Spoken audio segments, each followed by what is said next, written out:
Milatariga dowladda Iran oo shalay bilaabeen dhoolatuskoodii ugu horreeyay abad ee loogu talagalay wax soo saarka iyo horumarka ay gaareen ciidamada Iran in lagu soo bandhigo, ayaa waxay ku soo bandhigeen diyaarad bilaa duuliye ah ama sida aad u taqaan drones oo markii ugu horreysay ay soo saareen ciidamada dowladda Iran.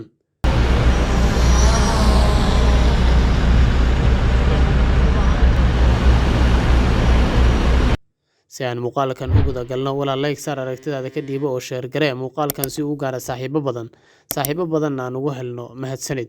Boqolaal diyaaradaha aan duuliyaha lahayn ayay soo bandhigeen ciidamada dowladda Iran oo marba marka ka sii dambeysa sii xoogeysanayaan horumarana sanadba sanadka ka sii dambeeya ka gaarayaan dhinaca saanadaha iyo hubka ciidamada.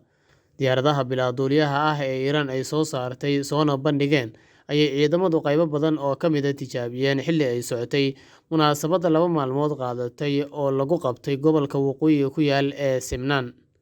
Sida laga soo xigtay Mahmoud Mawzufi oo ah ku-xigeenka madaxa howlgallada ciidamada Iran, dhoolatuska waxaa ka mid ahaa bartilmaameed cirka ah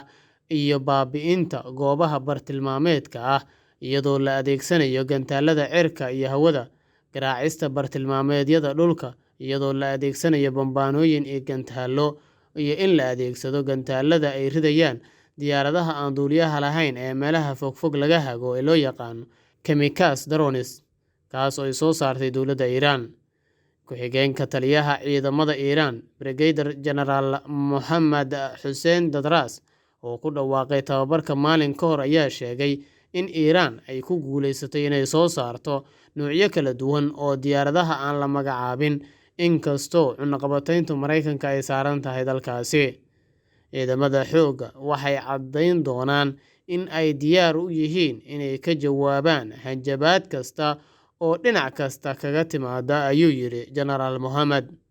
Dhoolatuskan ayaa imaanaya iyadoo xiisad adag ay ka dhex taagan tahay Iran iyo Mareykanka hal sano kadib markii madaxweyne Trump uu amar ku bixiyay in la dilo generaalkii ugu sarreeyay ciidamada gaarka ah ee Iran, Genaraal Qasem Soleimani, oo loo adeegsaday duqeyn diyaaradeed oo dhinaca cirka ah taasi oo ka dhacday dalka Ciraaq.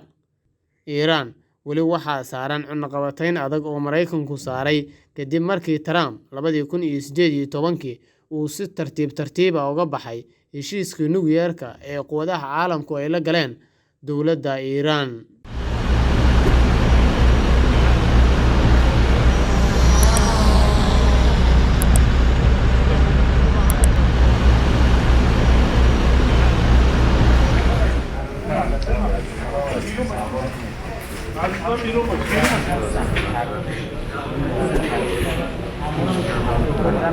جاهای ما بتونیم به عنوان پرنده